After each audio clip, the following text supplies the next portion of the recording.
Bom, a personagem que eu escolhi para o trabalho do seminário sobre a obra de Milton Ratum, dos Irmãos, é a personagem de Nael. Nael é a personagem que vai estruturar o texto através do seu relato. Nael é o narrador protagonista que ele assume também o papel de testemunha do percurso dessa família e dos acontecimentos na cidade de Manaus, onde essa família se insere.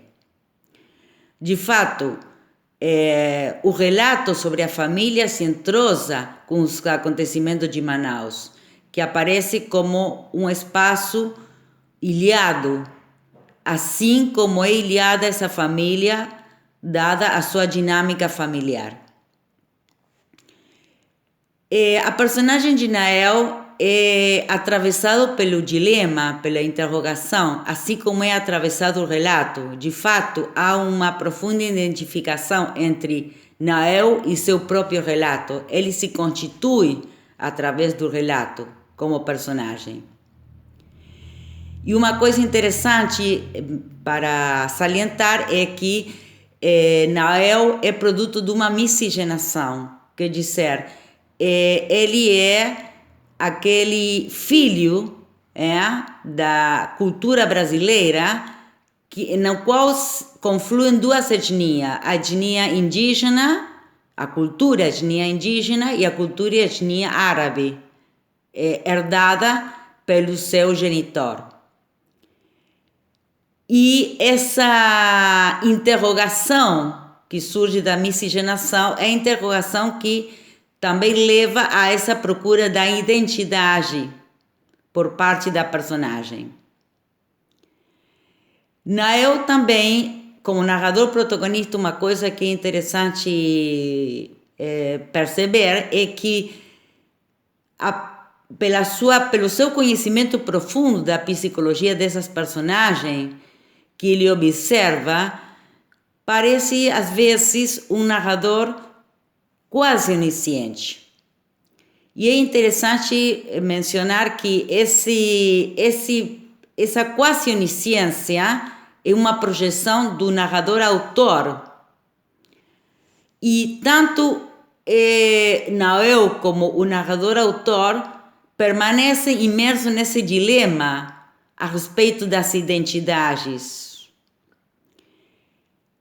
Por outro lado, Nael é uma personagem que se apresenta como sendo solitária,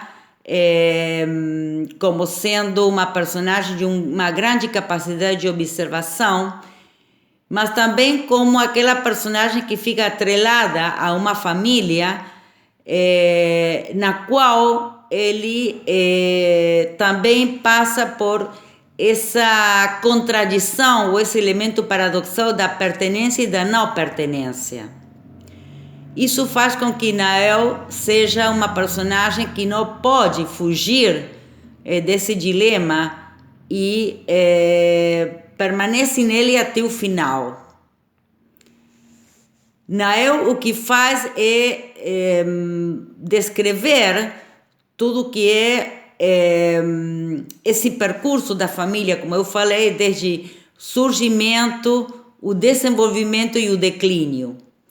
Uma família que está marcada e estigmatizada por certas patologias vindas de relações incestuosas. E o próprio Nael, que se encontra nesse ponto ambíguo da pertenência e da não pertenência, também ele, de alguma forma, vai produzir uma relação incestuosa quando ele tem aquele relacionamento com a sua tia, que é a Rania. Isso é interessante mencionar, porque Nael, como observador, de alguma forma, ele parece estar fora do relacionamento doentio, do relacionamento patológico, atravessado por tarde da família, mas ele próprio acaba sendo, de alguma forma, protagonista do relacionamento incestuoso.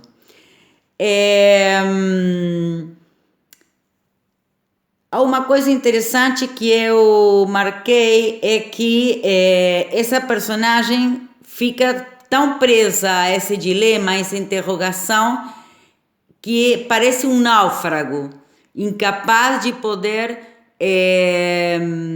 sair dessa imobilidade, de alguma forma, do dilema e da interrogação, que nunca se resolve.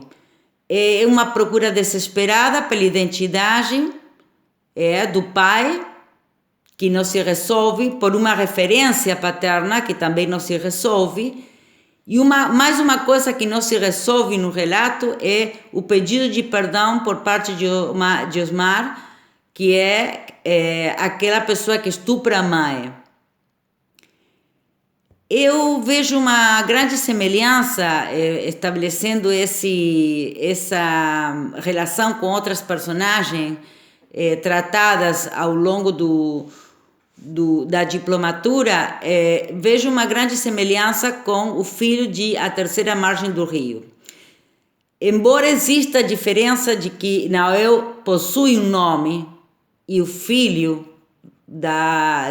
do relato de A Terceira Margem do Rio não, que é uma coisa bastante significativa, mas os dois são personagens que estão marcadas pela presença de um rio e são personagens com as quais estabelecem com o pai uma relação sempre mediada por uma interrogação, por um dilema. No caso do Nael, o grande interrogante, o grande enigma é a sua origem, de quem ele é filho. E no caso do filho de A Terceira Margem do Rio, seria essa interrogação do porquê o pai toma essa determinação de abandonar a família e atravessar o rio nessa viagem incessante, que até certo ponto também é uma viagem imóvel. Essa é a curiosidade. E os dois ficam nessa margem que obstaculiza a resolução do enigma. E os dois se mostram incapazes de fugir dessa encruzilhada de enigmas e poder fazer uma outra vida fora dessa interrogação, desse enigma. Então, finalmente se trata os dois relatos de dois filhos, dois pais, dois rios e o cativeiro que um dilema vai criar.